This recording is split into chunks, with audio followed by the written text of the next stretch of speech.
In the end, Canon-kun did not regain consciousness. Even though Dr. Nanjo and the rest said that they did all they could to heal him. Of course, there was very little that could be done on an island like this without medicine or proper facilities. However, Canon was the only human to ever confront the culprit. If only he could give us some kind of clue. However, at the time they carried Canon away, it was already too late. 申し訳ありません。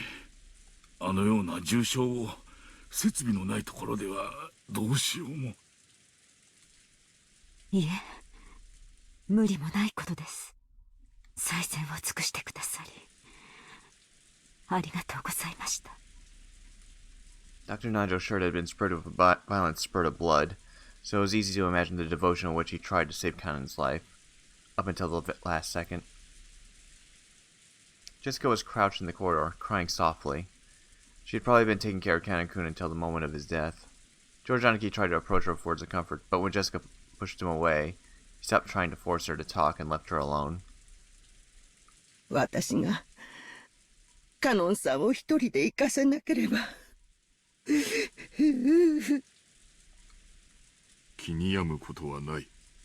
仮に一緒だったら熊沢も襲われていたかもしれん。それに愚かにも先走ったゆえの自業自得だ。そんな言い方ってねえぜ。カノン君は犯人の姿を見つけて誘拐に立ち向かったんだ。熊沢さんも一緒だったら犯人は躊躇して逃げることを選んだかもしれない。 Emotion-filled words that I never thought I'd hear coming from Jessica's mouth tumbled out. Kumasawa, looking truly sorry, could do nothing but hang her head. ジェシカ、今は言葉をかけるべきじゃない。僕だって、そしてバトラ君もだろう。もう何が何だかわからなくて心が張り裂けそうだよ。 There were tears in George Aniki's eyes again. Seeing Jessica break down crying probably brought back the pain of losing his parents. I'd done my crying all at once, so I didn't feel like crying anymore. However, I understood how great a pain in their hearts was. 大丈夫だよ、ジェシカ。カノンにだってまたすぐ会えるよ。よしてくれよ。そういう慰めはいらねえぜ。ベアトリーチェは死者も失った愛すらも蘇らせる。だからきっとすぐに会えるよ。そしてきっとみんなで穏やかに過ごせるから。カノン君を殺したのがマリアに昨日手紙を渡したっていうベアトリーチェなのか。そいつはどこにいるんだよ。どこに隠れてるんだよ。私が見つけて引き裂いてやる。言えよ。知ってるんだろ犯人の正体を。お前は何を知っていて何を隠してるんだ。話しやがれ。お嬢様、おやめください。ベアトリーチェはいる。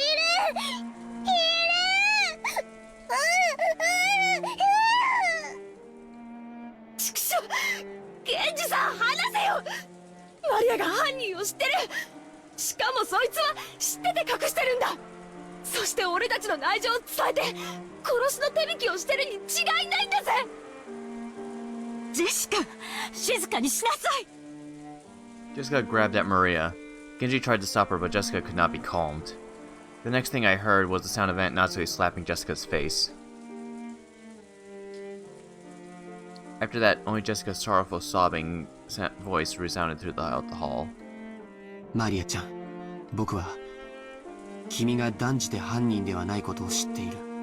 君はいつも僕たちと一緒にいたし、犯人なんかと通じている時間はなかった。だから聞かせてほしい。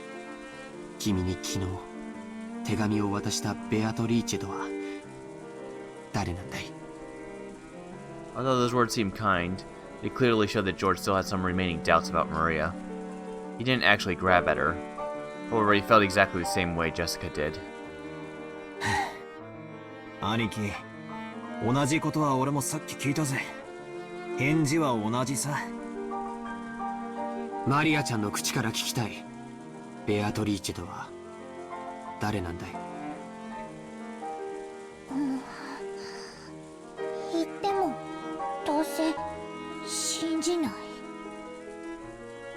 それはどういう意味だい？ひょっとして僕らのよく知る人物が犯人で、君は何かの事情からそれをかばうために黙っているというのかい？君はあの手紙を誰にもらったんだい？ベアトリーチェにもらったんだよ。何度だって言う。手紙はベアトリーチェにもらった。ジョージお兄ちゃんがベアトリーチェを信じないのは殴れる相手じゃないから？ジョージお兄ちゃんはやるせない気持ちを暴力に変えて誰かにぶつけたいと思っている。だから殴れる相手が人間じゃなきゃ収まりがつかない。だからそんなジョージお兄ちゃんには真実を話しても受け入れられない。だから言っても無駄。信じない。でもマリアは何度も言うよ。真実だから言うよ。ベアトリーチェはね、いる。黄金鏡の扉はもうすぐ開かれるよ。マリアはそこに行くの。ベアトリーチェが約束してくれたの。その世界ではママも優しくてパパも一緒で優しいの。マリアは早くそこへ行きたいの。みんなはベアトリーチェのことを恐れている。そしてそれは無理もないことだけど。なら安心して。ベアトリーチェは言ってたよ。台風が去るまでに全てを終わらせるからって。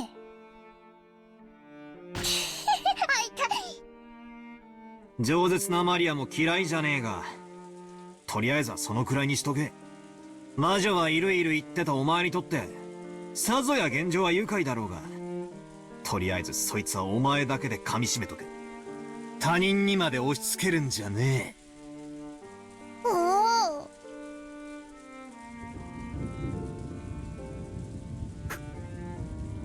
こいつ前から気持ち悪いやつだとは思ってたけど、おかしいぜ。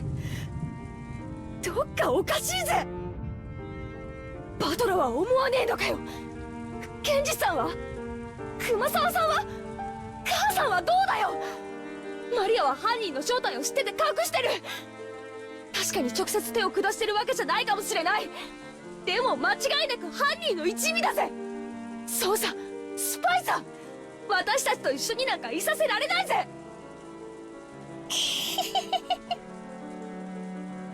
マリアちゃん、不謹慎な話を慎むべき時もあることを知りなさい。これ以上混乱に油を注ぐような真似が過ぎれば。Aunt Nathalie glared at Maria with frightening eyes. Maria was used to Aunt Rosa's loud style of scolding, but she apparently hadn't built up resistance to Aunt Nathalie's quiet sort of scolding. She shrugged and kept her mouth shut. A desolate feeling filled the room. It felt as though things would just get more complicated if anyone spoke. How many people have already died? 6 people in Dad's group. After that, both Aunt Eva and Uncle Hideyoshi, Count Kuno and Grandfather. There was a whole 18 people on this island, supposedly, and 10 of those people have been killed.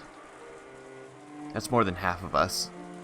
And right now, there's absolutely no proof of the remaining 8 people will be safe.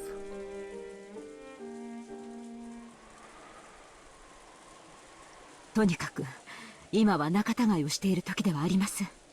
犯人が神出鬼没に屋敷内を出入りしていることが間違いなくなった今、私たちは明日まで身を守ることだけに専念しなくてはなりません。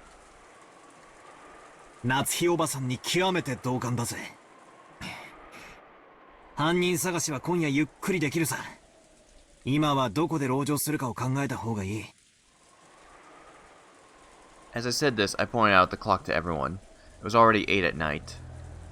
We had been receiving shocks over and over again since the early morning, and our bodies and minds were both completely tired out. There's still a long, long time until tomorrow. We need to find some place to barricade ourselves in so we could rest our bodies and even get the smallest amount of relief. 私も同感ですが、私も含め、もうみんな体も心も限界まで打ちのめされています。今からそれを考えた方が賢明でしょうな。そういうこった。敵はマスターキーに準ずるものを持っている公算が高い。シャノンやカノン君、ゴーダさんはマスターキーを持ってましたか？はい。勤務時間中だったなら身につけていたはずです。現場をいじらない方がいいってんでそこまでは調べなかったろうが、誰かの鍵が奪われている可能性は否定できねえな。そもそも犯人はバラ庭園倉庫のシャッターを開けるために一度使用人室を訪れている可能性があります。そこでマスターキーをすでに入手していると考えて間違いないでしょう。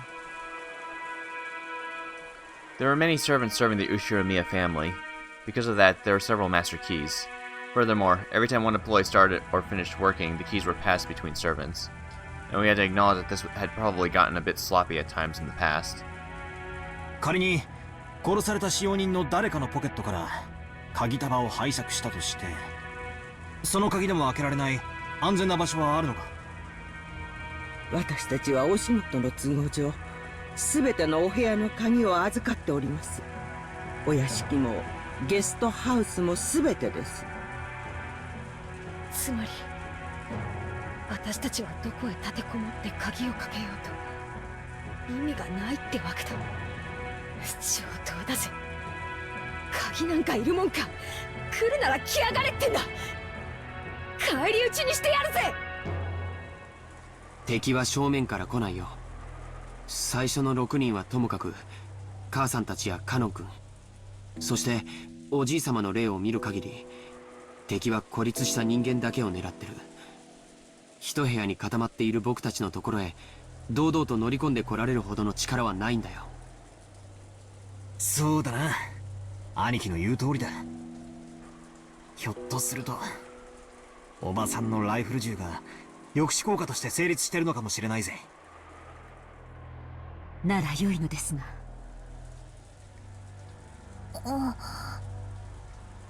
マリア、言いたいことがあるんだろうが、そいつは飲み込んでしばらく黙ってろ。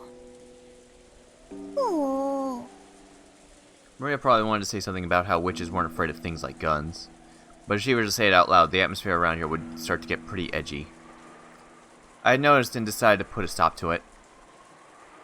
よろしいでしょうか。一箇所だけ使用人の鍵束でも入れない場所が。それはどこです？はい、親方様の書斎です。私は反対だぜ。じいさまの気持ち悪い部屋になんか入りたくない。あの部屋に入れる鍵は何本あるんですか？2本です。1本は常に私が、もう1本は親方様がお持ちでしたが、先ほどボイラー室の遺体からこれを。Genji-san took a handkerchief out of his pocket and opened it, showing us the burnt and filthy study key. Then he showed it alongside his own key, which he had once lent to Natsuhi. 本来なら警察のために鍵も残すべきだったのですが、親方様より書斎の留守は必ず守るようにと仰せつけられておりましたので、私が。なるほど。ということは金蔵さんの書斎は唯一の安全地帯というわけですな。そういうことになりますね。あの怪しげな匂いの部屋に一晩も立てこもるなど考えたくもありませんが、あの部屋が一番安全であることを今は認めなければならないようです。その安全な部屋に閉じこもってたじい様を犯人は連れ出して殺してる。絶対安全とは言い切れねえけどな。バトラ君の説のおじい様がうまくレシートをやり過ごして自分の意思で部屋を出たと考えるなら、籠城の価値はあるかもしれない。楽観的すぎだぜ、兄貴。However, at the same time, I thought he brought up a pretty good, interesting point. After all, this gives us a chance to question the enemy, the witch herself, about how the sealed door had been opened. If we assume the culprit used some technique to kidnap grandfather from his study, they'd have to show us the same trick again if they wanted to assault us in the study. And that'd give us a chance to make the culprit prove how they did it right before our eyes. If she's really a witch, we'll be forcing her to use her little magic trick to open the door right in front of us. But that's probably impossible. If you spin the chessboard around, it's obvious the culprit is acting in a way that will make us think that they're a witch. If she really is a witch, all she's had to do is appear in front of us and wow us with a colorful display of magic. Since she's avoided doing that, everything must be the work of a fake witch who wants us to think that she's real. Therefore, a culprit who used a technique other than magic to defeat the closed room couldn't open the door before our eyes. じいさんの部屋ってのは8人で押しかけても大丈夫なくらいの広さなんすか？はい。ベッドにソファー、毛布類もありますので、贅沢を言わなければ十分に夜を越すことができます。流しにご不浄、冷蔵庫に酒棚もあります。ひゅー、そいつはすげえぜ。しかしおかしなもんだな。自分の家の中にさらに自分の家を作ったってのか？島を丸ごと買って自分の夢を全て実現しきったじい様の最後の家にしちゃ随分手狭なんだな。そうですね。いつの頃からかお父様にとっては屋敷内ですら心を許せる場所ではなくなってしまったのでしょう。そこに引きこもっていたのを私たちは嘲笑い、そして今度は私たちがそこに立てこもろうってわけだ。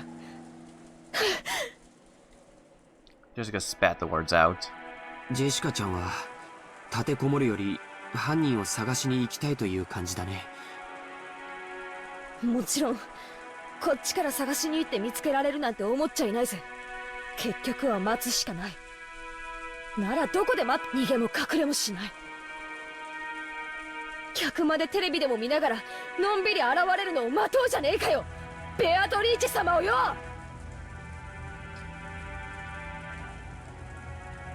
現れなければ現れないで十分です。犯人を暴くのは私たちである必要がないからです。正論ですが、警察が来るまで危険を冒すべきではありません。ありがとう南條先生。私はお父様の書斎に移るべきだと思います。確かにお父様が連れ出された可能性があり、絶対の安全が保証されているわけではない。しかしバトラ君の推理のお父様が何らかの方法で自ら書斎を出て外で襲われた可能性も否定できません。A while back I proposed a strange theory as a stopgap measure.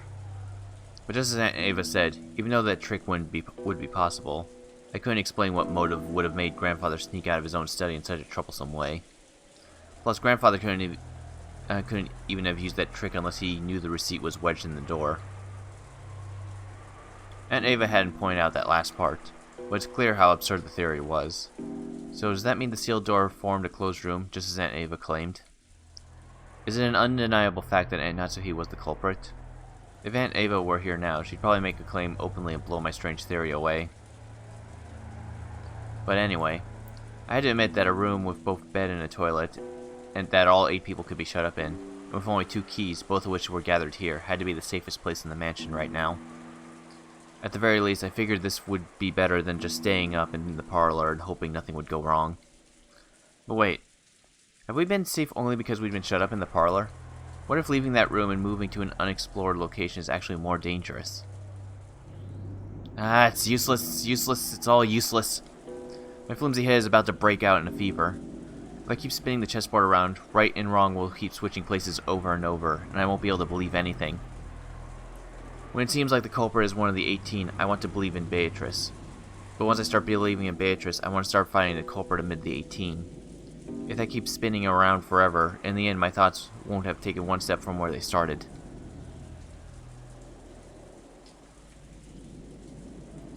How far back in the past was it that Curie-san taught me about chessboard thinking?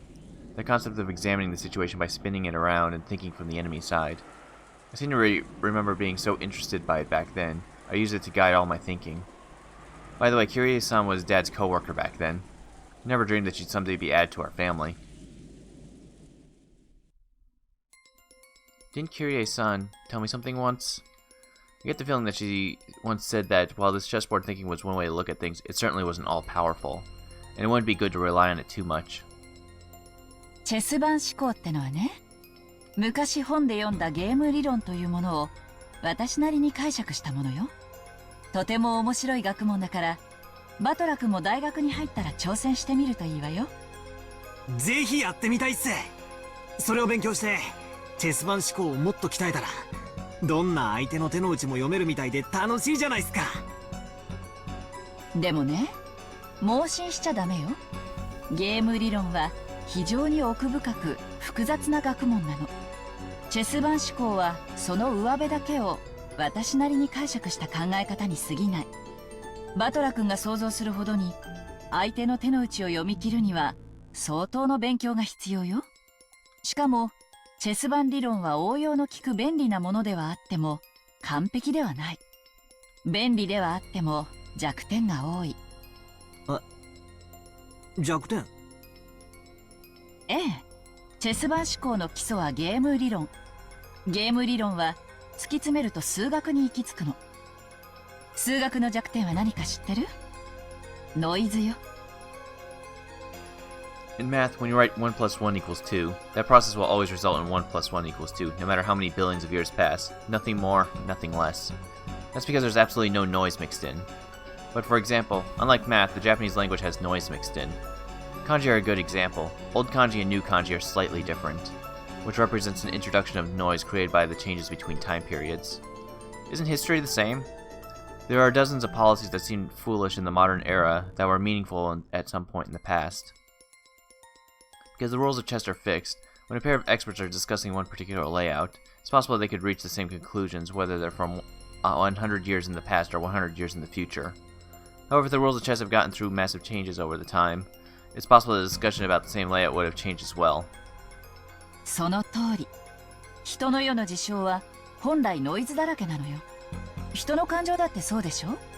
全く同じことが起こったからといって、人は必ず決められた反応を示すとは限らない。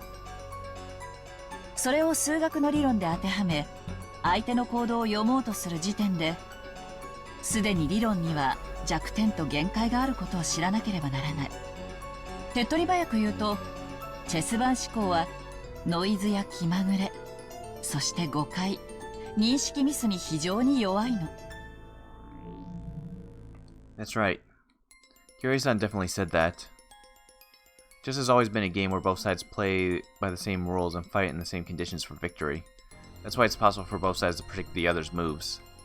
It's possible to read your opponent because you can always suppose they'll make the best moves they can find. But what if your opponent is fickle or a bit tired? It makes a move that can be hardly called the best. Or, what if this game actually has a special rule, some unknown thing that only the enemy knows about and can use? In fact, what if the opponent actually has some goal other than victory? Think from your enemy's perspective. That's the basis of chessboard thinking. Which means, if you misread your enemy, the answer you draw from this process will be complete rubbish, useless. So far I've used chessboard theory to guess several vague bits of information about the culprit hiding behind the case. Or so I think. However, I don't know anything about the culprit. Am I just playing around in a labyrinth of thought? If Kirie-san were here at a time like this, she'd probably be able to know something with her much sharper thinking ability.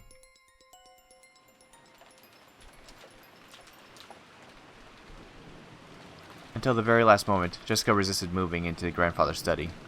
But in the end, Aunt Natsume persisted, and we decided to move there. Everyone was completely wrapped up in paranoia by now. Kumasawa-san had prepared dinner at one point, but during the time we were discovering the deaths of George Aniki's parents, both the kitchen and parlor had been left empty. Someone suggested the food might be poisoned while we were gone. Because of that, we were unable to even touch the food that Kumasawa-san had taken the trouble to make for us. The manner in which the first 6 were killed was still unknown, and it certainly could have been poison. Certainly that would even allow a single person to carry out the murder of 6 large adults. Furthermore, this idea made it easy to imagine that there being only a single culprit, one who would be afraid of Aunt Natsume's rifle. This was very good for our emotional stability. But the fatigue and hunger were even harsher than we imagined. Then Kumasama-san made a proposal that we all went together to the kitchen. There we gathered some canned food and other things that would be hard to poison to take with us. All of Kumasama-san's efforts to reward us with just a little dinner on this savage day regrettably came to nothing. The food piled on the serving cart looked just a little sad.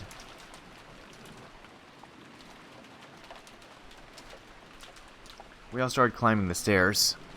Aunt Natsuki, who was in the lead, warily stared into the darkness with both eyes in the barrel of the gun. Once we dragged ourselves up to the third floor, just as Aunt Natsuki had warned us beforehand, there was a mixture of a chemical smell and a sickly sweet aroma, a stench hanging in the air that felt like it was eating into our heads. なるほど。こりゃ一晩もこもったら頭痛にでもなりそうな匂いだな。今更ながら、じい様の書斎に反対したジェシカに賛成だぜ。It felt like the stench was floating out from the magnificent door. It was the door of the forbidden study, which should defend against any who would enter. While Genji-san unlocked the door, Maria stared at the door and doorknob with great interest. おー、すごいドア。古くいかめしくて冗談の通じなさそうな、いかにもじい様の書斎にふさわしい扉だよな。霊的な悪意を退ける力がとても強く込められている。多分ベアトリーチェはこの扉を開けられないね。お？それどういうことだよ。Maria pointed at the doorknob. A scorpion crest. No, a design like a magic circle arranged around a scorpion was inscribed here. That design. That's right. Isn't it just like those keychain charms Maria gave Jessica and me yesterday? 火星の5の魔法陣は強力な魔除け。しかもこの魔法陣は相当丹念に作られていて、力がよく満ちている。魔のものであるベアトリーチェにとって、この魔法陣はとても厄介だろうね。それは心強いじゃねえか。この部屋ならベアトリーチェの魔種から逃げられるってことだろ。うちの魔女様は実に頼もしいぜ。ならベアトリーチェはどうやって中のおじい様を？バトラが推理した通りだよ。ベアトリーチェは中に入れない。でも彼女には魔法があるし、使い魔だっている。それらを使って、おじい様が自分から書斎を出てくるように仕向けることはできるかも。ああ、漫画で読んだな。吸血鬼は十字架が怖くて近づけねえけど、使い魔たちはへっちゃらなんで、使い魔に襲わせるみたいなシーンを読んだことがあるぜ。バトラたちに昨日あげたサソリのキーホルダーのようなお守りも、この火星の5の魔法陣だよ。込められている力は微々たるものだけど、この島を出るまでの間を守ってくれるだけなら十分だった。なくしちゃったそうだけどね。サソリのキーホルダーのお守り？ああ、昨日私が母さんに渡したお守りはマリアにもらったものだったんだよ。ドアノブにかけると魔除けになるとか言われて、私より母さんの方がいいかなってあの時は思って。そうでしたか。ジェシカにしては変わったものを持っていると思っていました。夏日おばさんがあれをドアノブに？ええ、夕べそう聞き、寝る前に扉の内側のドアノブにかけました。なら夏日おばさんはとても幸運だよ。そうだったなら夕べベアトリーチェは夏日おばさんに指一本触れられなかっただろうね。ベアトリーチェはさぞや悔しがったと思うよ。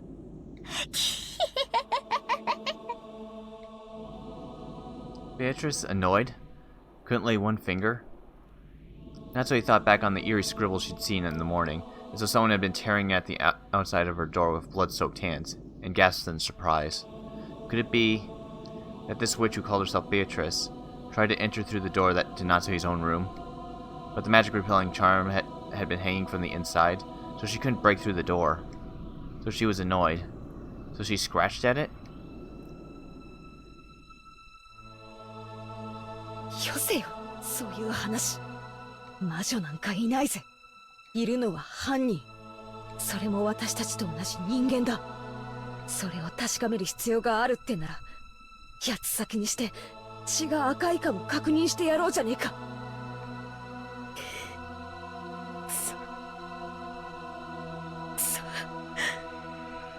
よくもカノン君を。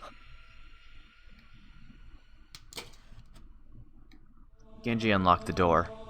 8 people entered Kinzo's study.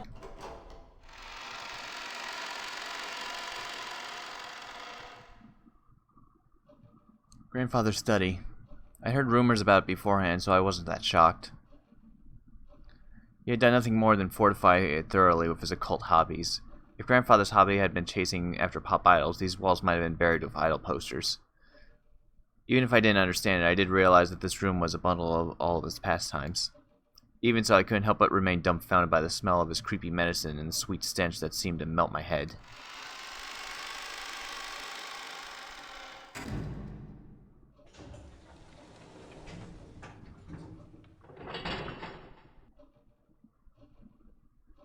When the door was closed, it automatically made a clunk. I see. This is the auto lock that activated whenever the door is closed. And there were only 2 keys that could open this door from the outside, both of which were in this room.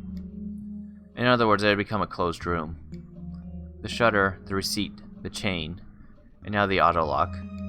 This 4th door had the most magnificent lock yet, and this was doubtlessly a closed room. Just to make absolutely sure that this room was secure, we checked all over for ways in or out. The window was tightly locked. That should have been enough, but just in case we tried knocking on over all the walls.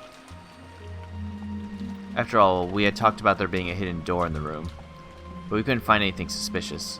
Grandfather's study was very large. Even though we called it a study, it wasn't really a single room. It could be divided into 4 basic sections: a study section, a bedroom section, a toilet bathroom section, and a section for cooking that had a sink.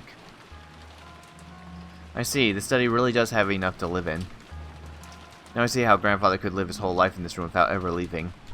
It seemed Grandfather wasn't in the habit of watching TV, because there are no televisions or even a radio in this room. We can't do anything except pass the time listening to the sound of the rain until tomorrow morning. Dr. Najo looked closely at the chessboard that sat on the table in front of the sofa and muttered. It was apparently the partly finished chess match that he'd been playing with Grandfather until yesterday. The black had the white pretty well cornered, and it looked like checkmate would be reached within a few moves, the last part of the endgame. Even though checkmate had almost been reached, the endgame had been rushed, and in the end was never completed. 金蔵さん、やはりこの勝負は決着がつきませんでしたな。南條先生。わしは長く金蔵さんの友人だったが、金蔵さんのことを知っているのは半分だけでしかなかった。金蔵さんにはいつも聡明な金蔵さんと何かの狂気にとらわれた金蔵さんの2人が同居していたように思う。わしは金蔵さんのことを何も理解してはおらんかった。特にベアトリーチェ様のことになると人が変わったようでしたっけね。In the direction of Kumasawa-san's upward gaze, a portrait of Beatrice could be seen. It wasn't massive like the one hanging in the entrance hall, but small, made for this room. Grandfather probably spent every day in this room, and so much of his time, talking to the witch of the portrait. Who was Beatrice to Grandfather in the first place? Right now you couldn't just explain it away by saying it was a story made by the parents to frighten children away from wandering into the forest. While eating the canned food we brought from the kitchen, we talked to each other about who Beatrice was. Whether the culprit was Beatrice herself or someone pretending to be her. Whether they were a witch or a human, that was besides the point. The woman in this portrait was strongly related to the roots and background of this case. You couldn't talk about this case without talking about her.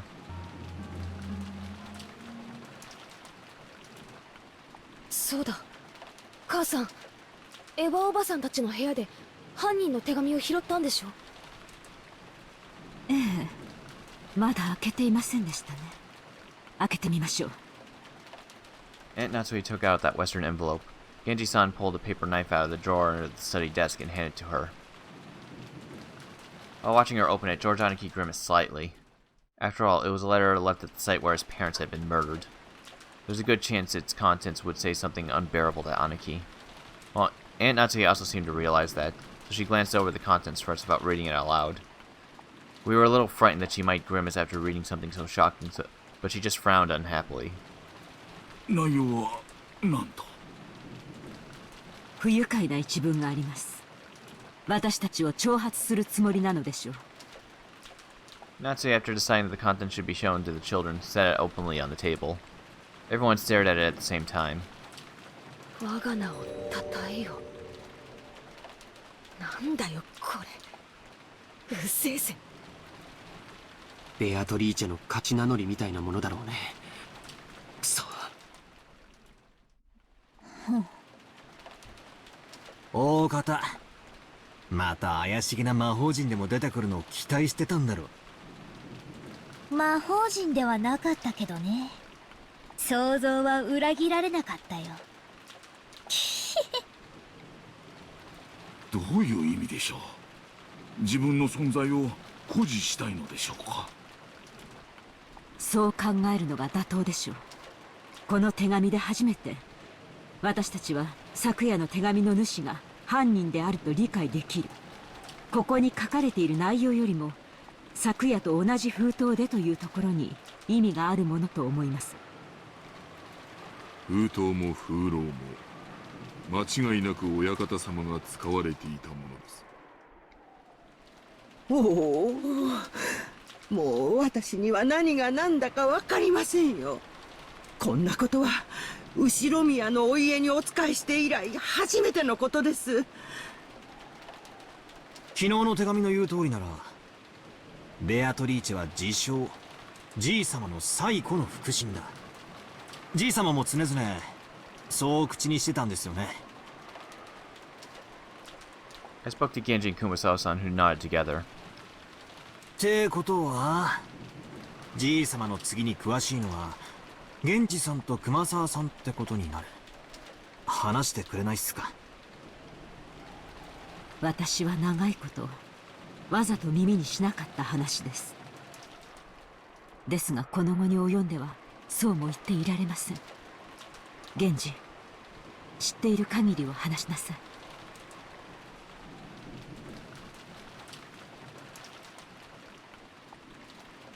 Genji-san didn't answer. Did he remain silent despite his knowledge, or did he know nothing at all? Still, I had a good guess. The ghost story of the witch Beatrice had long been deified among the servants.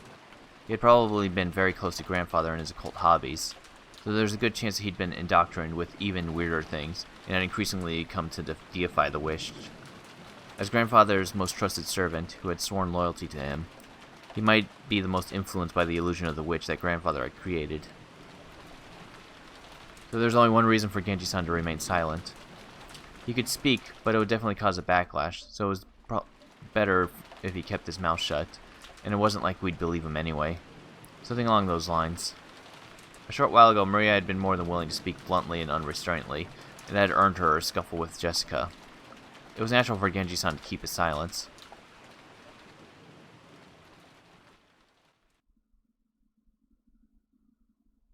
お父様の愛人ですか？ His concubine. That could be possible. For ordinary poor people, polygamy isn't only viewed negatively from a moral perspective, it's also an unmaintainable financial situation. But that isn't the case for the very rich. It's possible for them to have another lover in addition to their real wife. We can't deny the possibility that grandfather had another woman in his life besides grandmother. かもな。ばあ様は生きてた頃よく疑ってたらしいぜ。浮気相手がいるってな。俺はてっきりそれはじい様の想像の中の魔女のことを指してるんだとばかり思ってたんだが。そりゃなんとも面白い話になってきたぜ。源氏さんは俺に言ったよな。ベアトリーチェはこの屋敷ができる以前からじい様に仕えてたって。お屋敷が竣工したのは昭和27年と聞いています。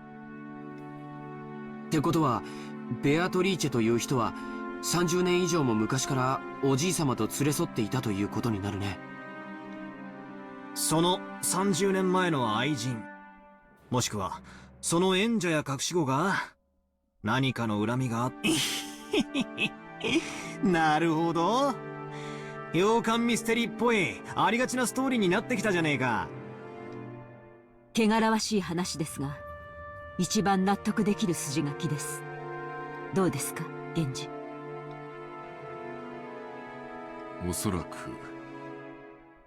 親方様に恋愛の感情は終わりになられたでしょう。亡くなられた奥様より愛しておられたに違いありません。ベアトリーチェってのは何者なんだよ。そして今はどうしてるんだ。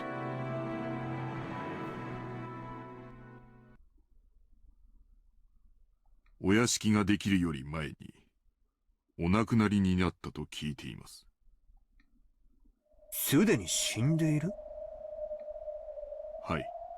親方様は大層深く悲しまれ、ベアトリーチェ様を蘇らせる方法として黒魔術に傾倒なさっていったのです。親方様はベアトリーチェ様を心の底から愛しておられたのです。このような狂気に駆り立てるほどに。As Genji-san said this, he spread his arms as if asking to look at this room, filled with the signs of grandfather's madness.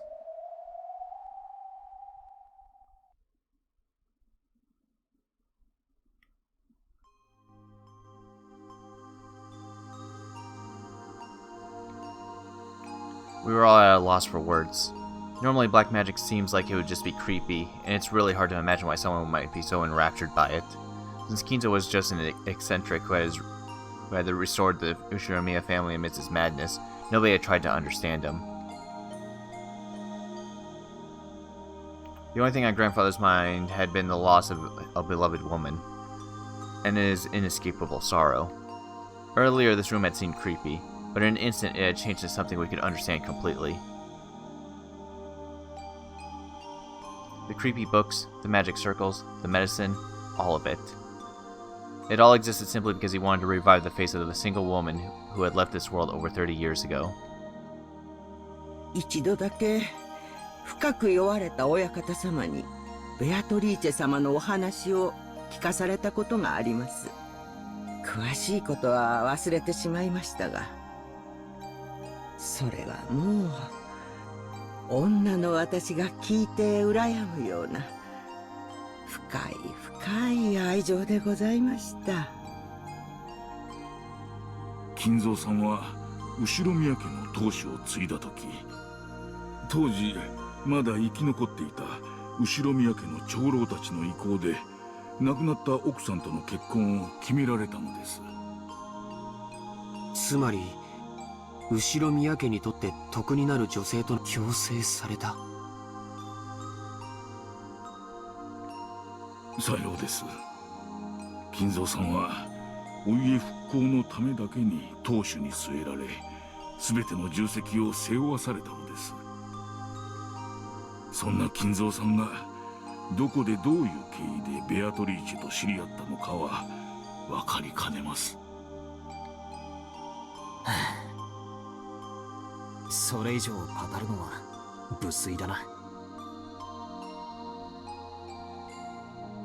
That was when grandfather truly fell in love for the first time.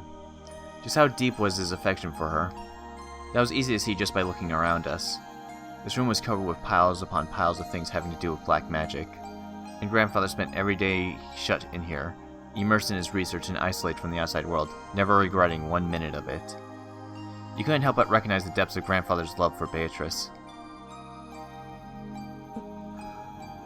私誤解してたよ、源氏さん。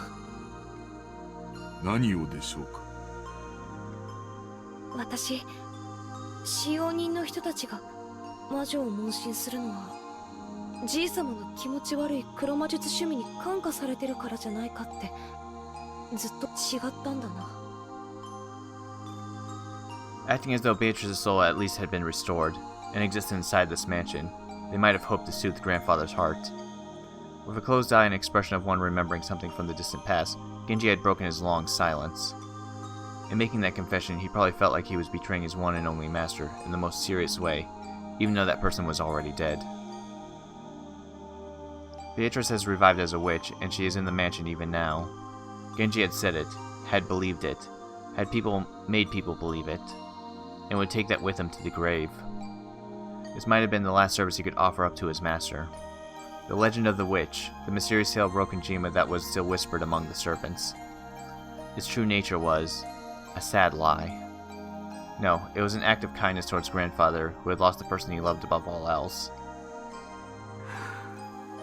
私はお父様の前で魔女を否定する話を何度か口にした覚えがあります。今ならそれがどれだけお父様を傷つけていたかわかります。今の僕にならわかるよ。シャノンを蘇らせる方法が黒魔術だというなら、僕は今すぐにもこの部屋の次の主となって研究を始めるよ。兄貴。 Another strain of tears dripped from George's eyes. Maybe his tears were infectious. Tears rose to Jessica's eyes too, and she sniffled. ベアトリーチェは言っていたよ。もうじき蘇ることができる、会うことができるって。 Very soon the door to the Golden Land will be open. In the promised land that glitters gold, the souls of all the dead will be resurrected, along with the love that has been lost. Then I will sleep in a world of peacefulness for all time. そう言ったのか。マリアに手紙を渡したベアトリーチェは。信じないよね。ここにじい様がいたならきっと喜んだろうな。もうじきベアトリーチェが蘇ることにさぞや踊り上がって喜んだろうな。なら俺は信じたぜ。じい様が半生をかけて研究したことで蘇り、愛した女の魂が蘇ったと信じて寿命を全うできるって言うんなら。バトラー。一人の女性をずっと愛し続けた気持ちが周りにも伝わり真実となる。それを気遣いと呼べばそれまでだろうけれど、今の僕はあえてそれを魔法と呼んであげたいね。気遣いじゃないよ。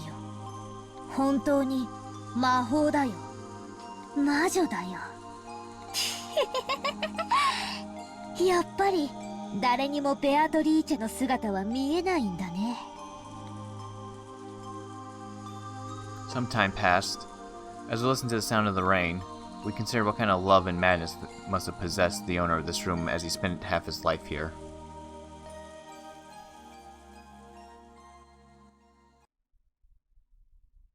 女の私から聞けば、お父様の純愛の気持ちも少しは理解したいところですが、それではお母様の立つ瀬がありません。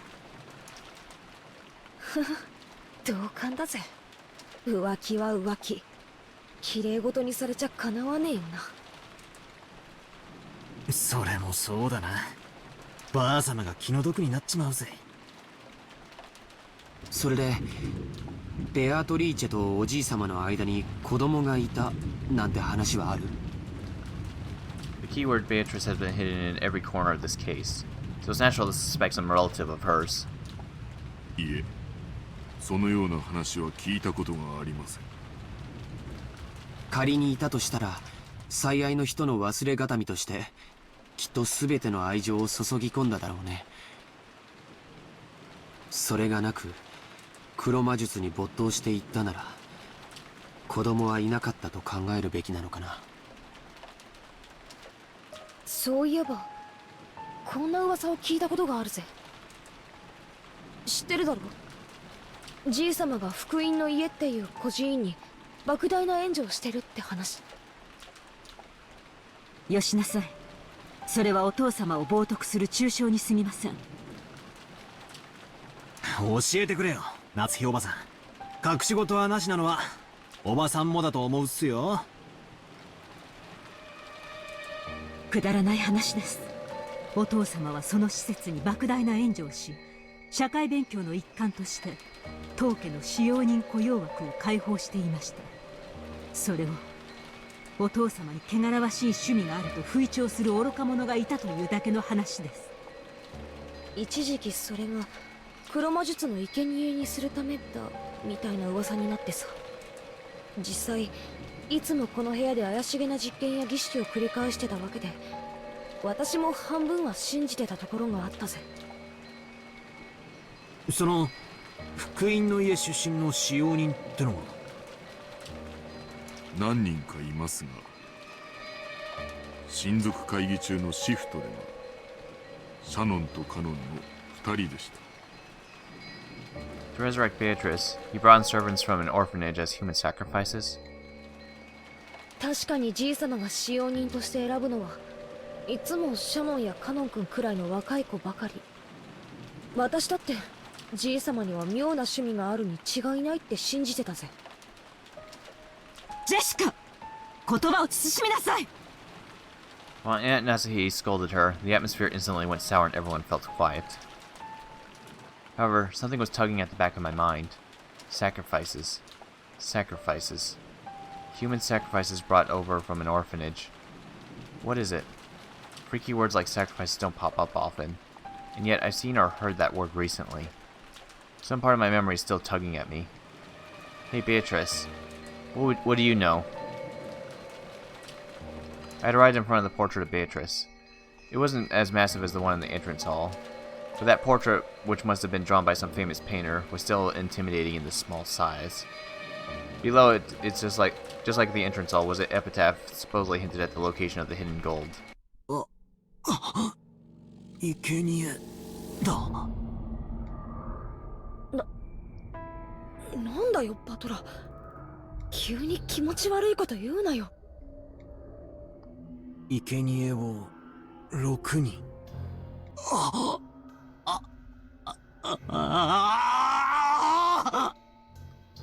Both my eyes were as wide as plates. Everything had been predicted right there from the very beginning. Everyone crowded around. The same expression of shock rose to all our faces. That's right. It's right there in the epitaph. On the first twilight, offer the 6 chosen by the key as sacrifices.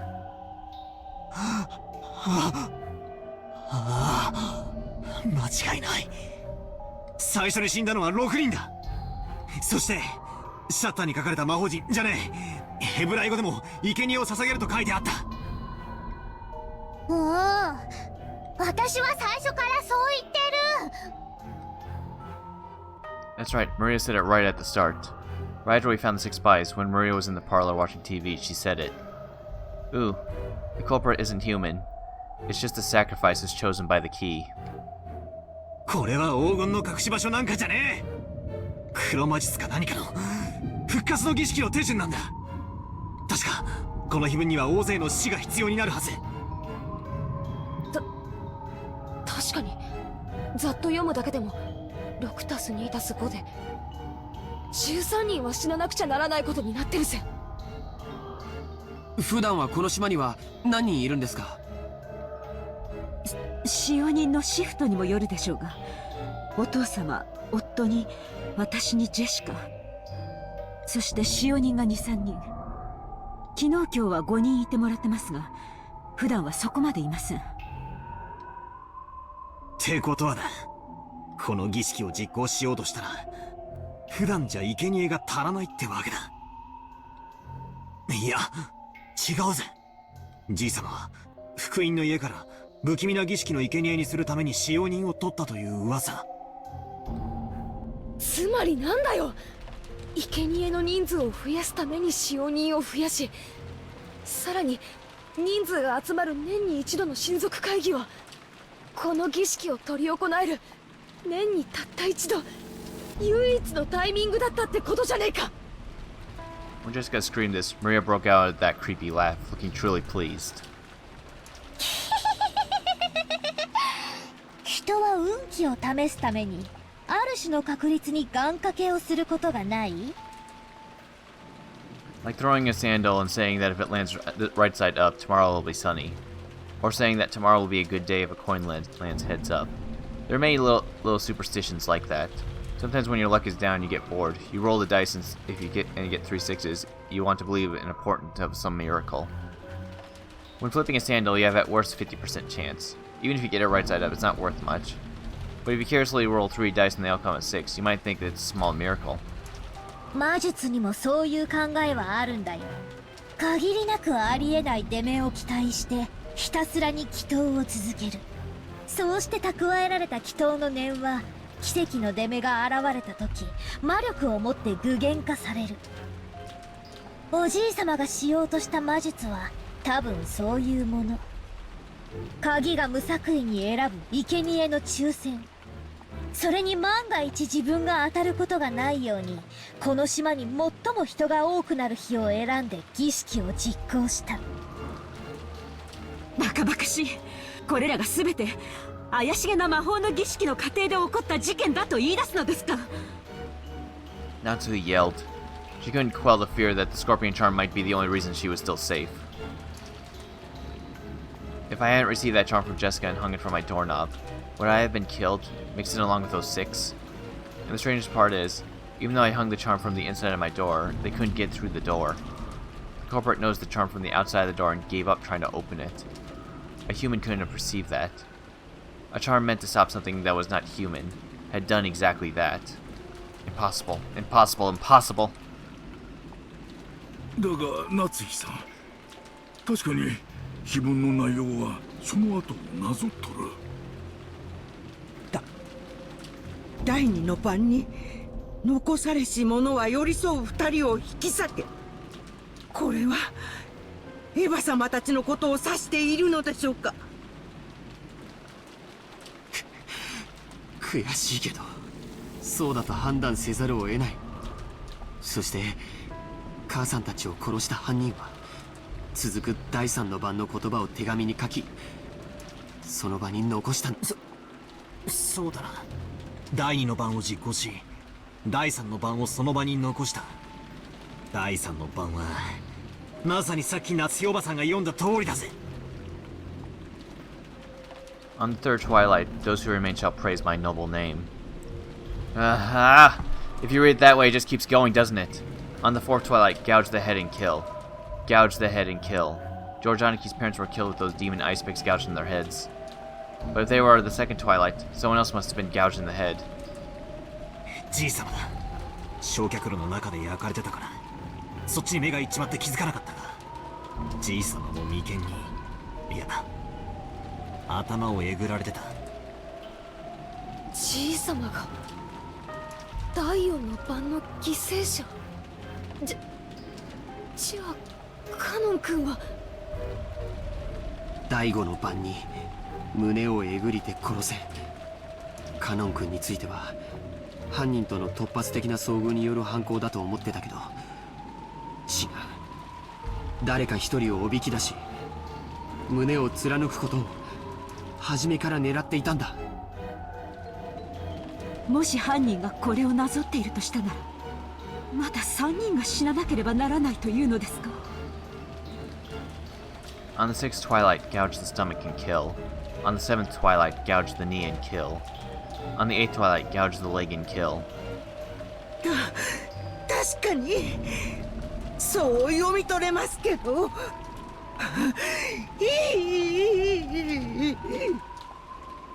いやそいつはどうかな。あと3人が死ねば第9の晩になる。見てみろよ。 On the ninth twilight, the witch shall revive and none shall be left alive. 私たちはベアトリーチェにみんな殺される。わけがわかんねえ。結局何人いようが最後には全員死ぬってことじゃねえか。じいさまは何が持ってきたったんだ。この儀式じゃじいさま自身何をどうしたって生き残れねえじゃないか。誰も生き残れなくていいんだよ。第10の晩には黄金鏡にたどり着く。 On the tenth twilight, at journey's end, you shall attain the powers of the Golden Land's treasures, once and for the last time. The witch shall praise the wise and bestow 4 treasures. おじいさまは死を恐れてなんかいなかったんだよ。ほら、4つの宝の2番と3番を見てごらんよ。一つは全ての死者の魂を蘇らせ、一つは失った愛すらも蘇らせる。つまりおじい様は自分がこの儀式の途中で死んでしまってもやがては復活できると信じてた。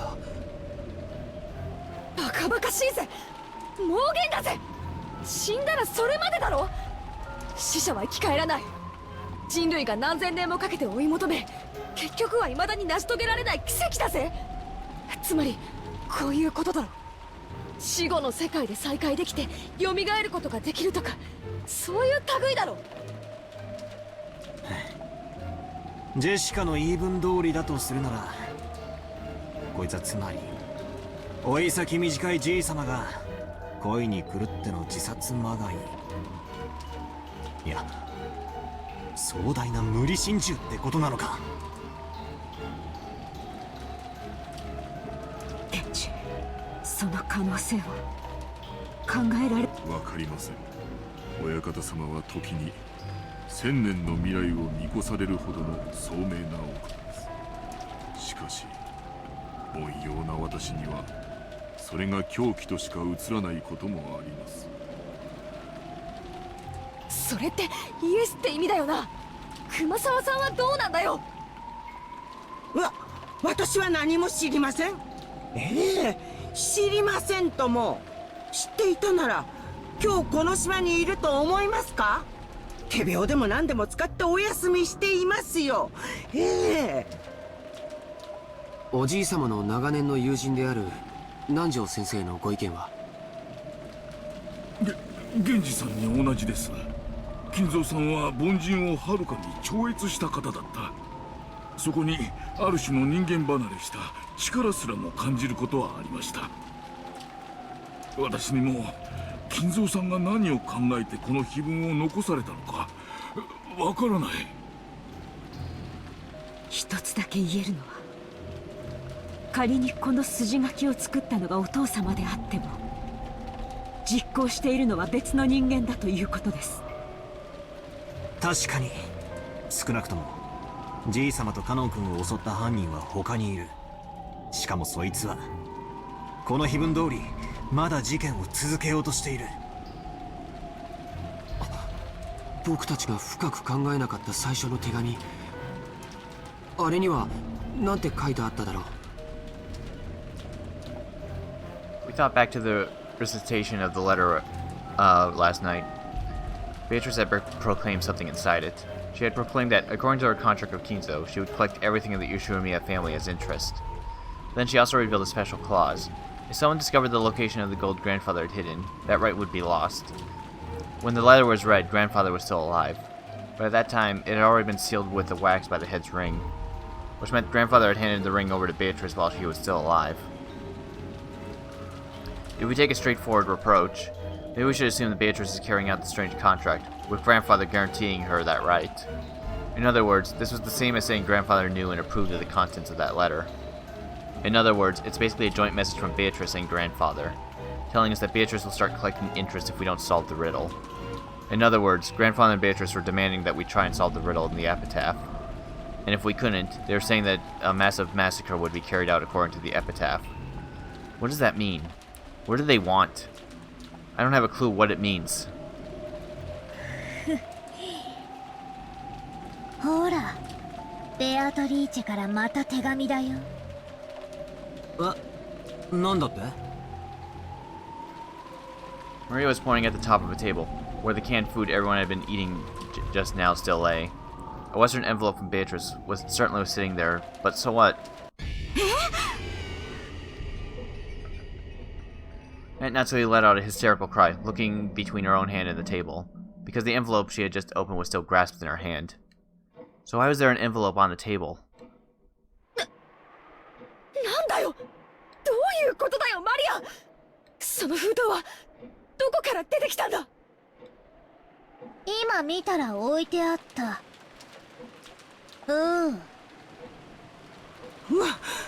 私は何も知りませんよ。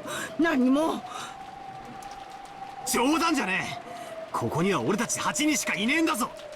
9人目がこっそり忍び込んでいたなんてこともあるわけがねえ。俺たちがちょいと肖像画の前に集まっていたわずかの隙しかないんだぞ。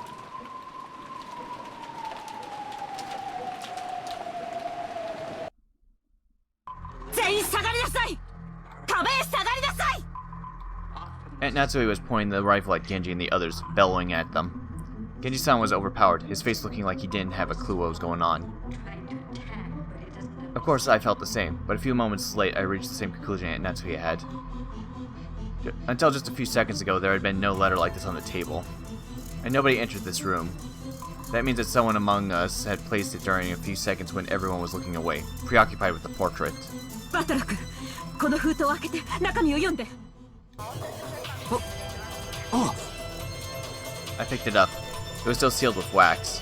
Even without disturbing its contents, I realized it was as yet unopened envelope. An unknown envelope. Without relying on the paper knife, I tore it open and pulled out the letter inside. The contents are as follows. 金蔵様の碑文の謎をお楽しみいただいているでしょうか。すでにご存知と思いますが、皆様方には時間が多くは残されてはおりません。どうか嵐が過ぎ去れば逃げ出すことができるという甘えをお捨てくださいませ。このゲームには私と皆様方のどちらが勝つかの結果しかない。時間切れは私の勝ちとなる。引き分けはありません。そこをどうか誤解なきようお願い申し上げます。って内容だぜ。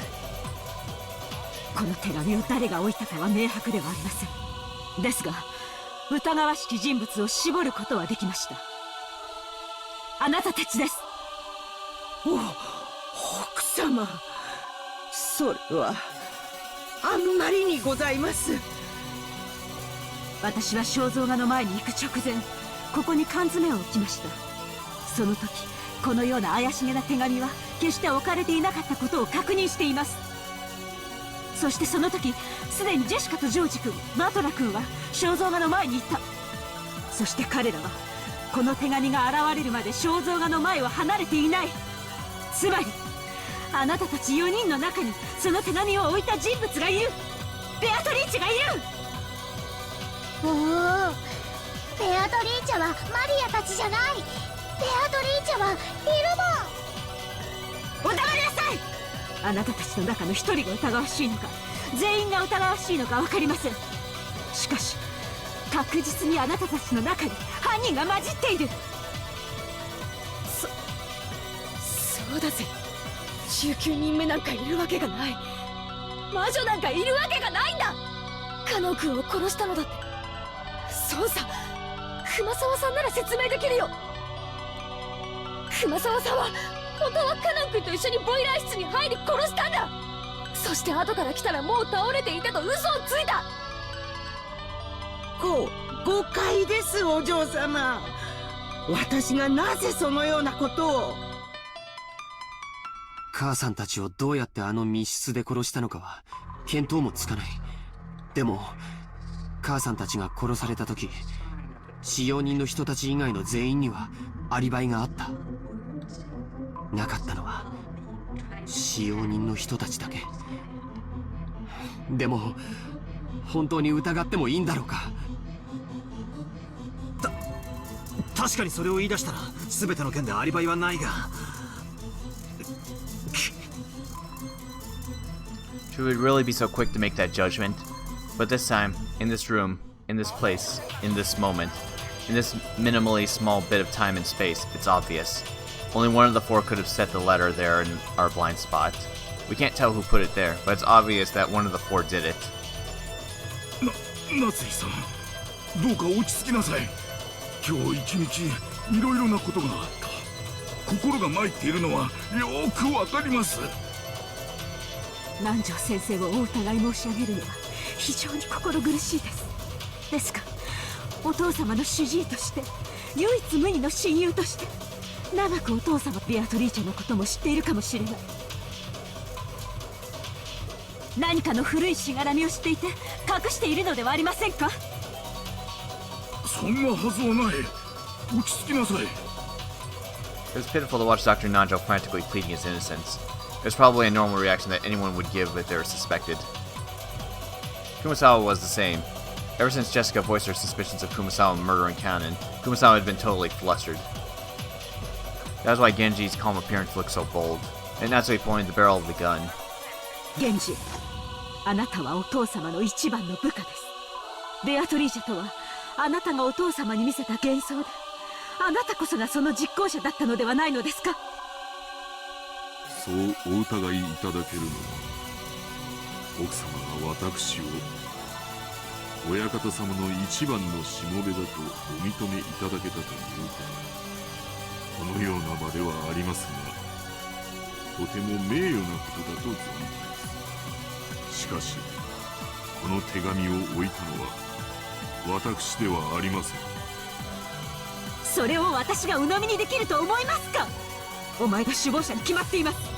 あるいは熊沢も南條先生もその共犯かもしれない。マリエちゃんもです。 Not content to suspect just the adults, and Natsuki pointed the gun relentlessly at Maria too. But Maria acted as though nothing had happened. Or maybe she thought she would be fine even if she was shot. マリアちゃん、今この場ではもう幼いから疑いの枠から外すという段階にない。だから誰もが昨夜からずっと持ってきた疑問をもう一度ぶつけさせてもらいます。昨日バラ庭園であなたに手紙を渡したベアトリーチェは誰です？マリア、ごまかすんじゃねえぜ。この際はっきりさせろ。お前に手紙を渡したのは誰なんだよ。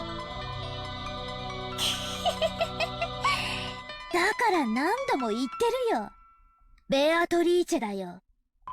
1000年を生きる黄金の魔女なんだよ。姿を知りたければ後ろを振り返ればいい。ほら、そこにいるよ、ベアトリーチェが。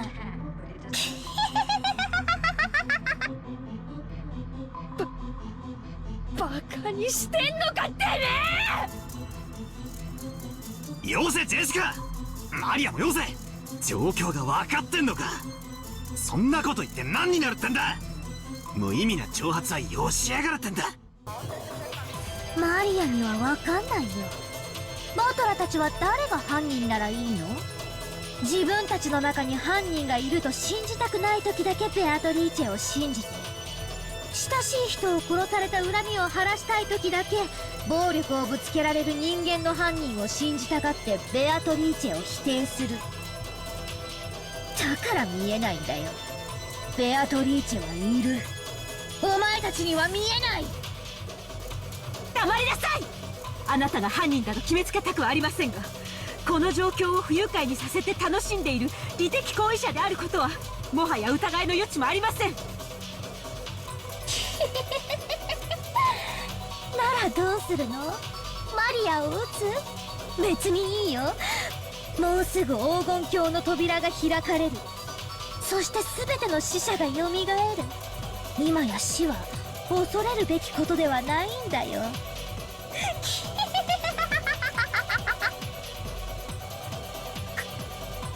母さん、やっぱりこいつは怪しいよ。一緒になんかいられないよ。でも夏日おばさん、どうか落ち着いて。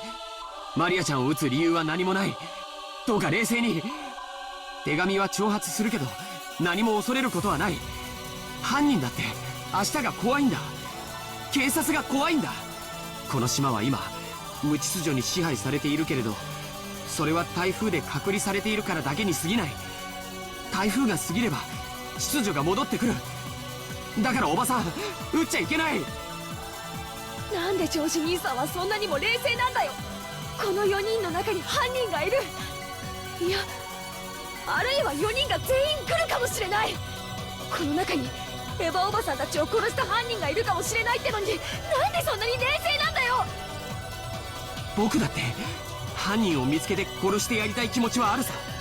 でもそれは単なる蛮行だ。僕は罪の裁きを秩序に任せる。だからどんなに疑わしくても引き金を引いてはいけないんだ。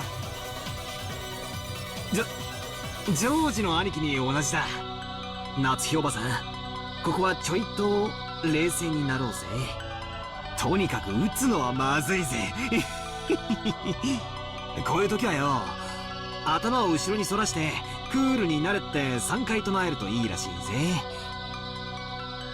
はっきりさせておきます。魔女などいない。ここは六軒島で、ここは後宮家の本家屋敷です。後宮家代表、後宮夏日として宣言します。ここには魔女などいない。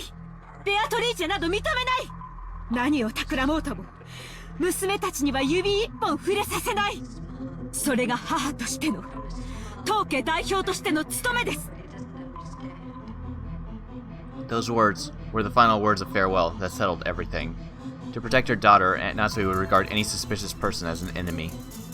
The only reason George Aniki and I were standing on this side was because, by coincidence, we had a clear alibi regarding the letter. If I hadn't approached the portrait, I would also be at the other end of that gun barrel, treated like a criminal. But even though part of me thought that, part of me was thinking that chasing all the suspicious people from this room would finally guarantee our safety. Genji-san and Kumasawa-san and Dr. Nanjo, all of them were on grandfather's side. Maybe you could say that once Maria started blindly believing in Beatrice, she was also on grandfather's side. That's right, they're all suspicious. But is this really okay? If we throw out all the suspicious ones in such a lawless way, will we still have the right to defy the lawlessness of the witch?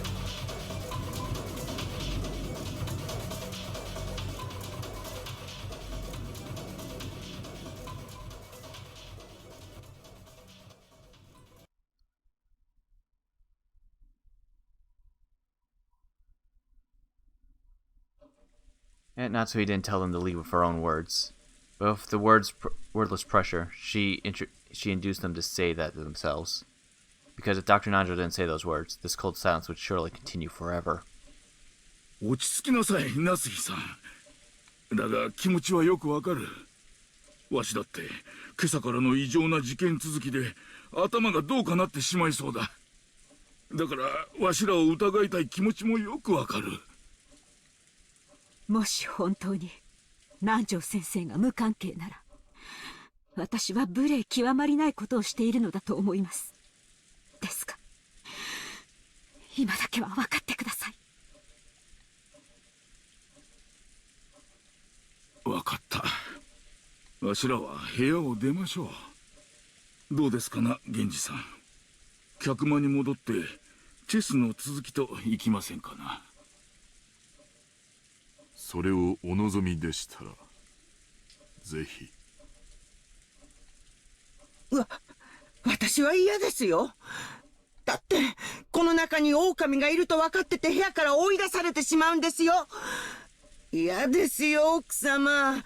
どうかお許しください。It was obvious what Kumasawa was trying to say. If she was innocent, she was being ejected into dangerous territory along with the culprit. In the current situation, urging her to leave this room along with the suspects was almost exactly the same as letting her get killed.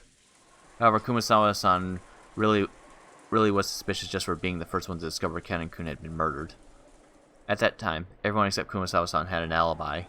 Unless we could prove the existence of some contraption, or the existence of some 19th person, Kumasawa-san was by far the most likely suspect. I didn't want to believe it. However, Aunt Natsui and the rest were in such a difficult situation that we couldn't help suspecting her as well. So we didn't say anything to stop Aunt Natsui from trying to oppressively chase them from the room. We had stopped her from shooting, but we were passively agreeing to chase the others out of the room. On top of that, Maria spoke to the fretful Kumasawa-san. 大丈夫だよ。ベアトリーチェは敬う人には優しいから。熊沢さんはベアトリーチェがいるって信じてるもん。だからきっと大丈夫だよ。マリアは客間でテレビを見るよ。一緒に見ようよ。ここテレビがなくてつまんないもん。It looks like Kumasawa had found Maria's roguish laugh very frightening. However, the three other people had agreed to leave the room. Kumasawa couldn't fight the flow and had to agree, crying as she went.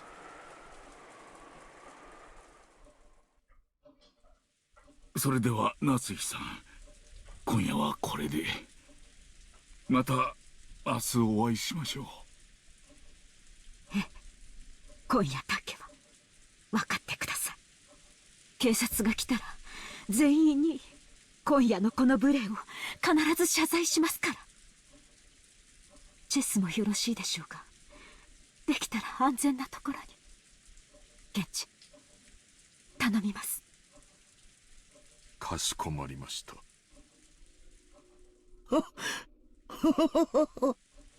仕方ありませんね。子連れの熊が一番恐ろしいと言いますから。源氏も熊沢も本当に申し訳ありません。また明日お会いしましょう。マリアちゃんも冷たいおばさんをどうか許して。マリアは許す。奥様、この部屋の鍵です。2本すべてをお預けします。 Genji-san pulled 2 golden keys from his pocket and handed them to Aunt Natsuhi. それから私が持っているお屋敷内の鍵束もお預けいたします。 He took out a bundle of about 10 keys of various shapes and handed them over. To the servants, those keys were probably proof of their position. Being placed in charge of those keys meant that they were trusted, relied upon. When they were forced to return them, it meant that they had lost that trust. Thinking about it this way, to Genji-san, who had worked here for the span of many years, there could be no greater shame. However, Genji-san's usual indifferent expression remained on his face. 源氏、私はお前をお父様がお亡くなりになったら長年の苦労をねぎらって退職を許すつもりでいました。なのにこのような仕打ちを私は心より恥じます。私は親方様より今日までの日々はそれに対するご恩返しの日々であっただけです。どうかお気にやまれませんよ。それでは参りますかな、皆さん。おやすみなさい。おやすみ。バトラもおやすみ。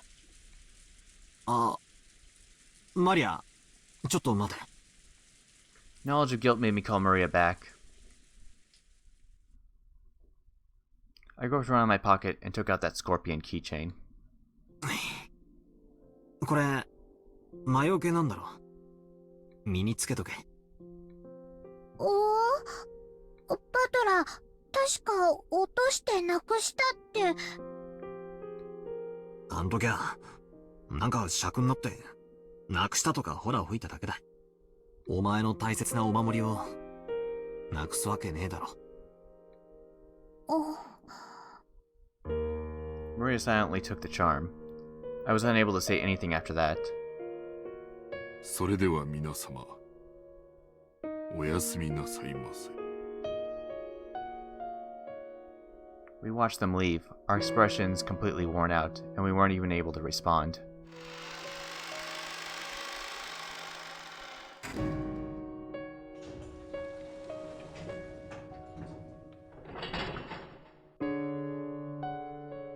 Until the door closed and we heard the autolock, we were unable to breathe.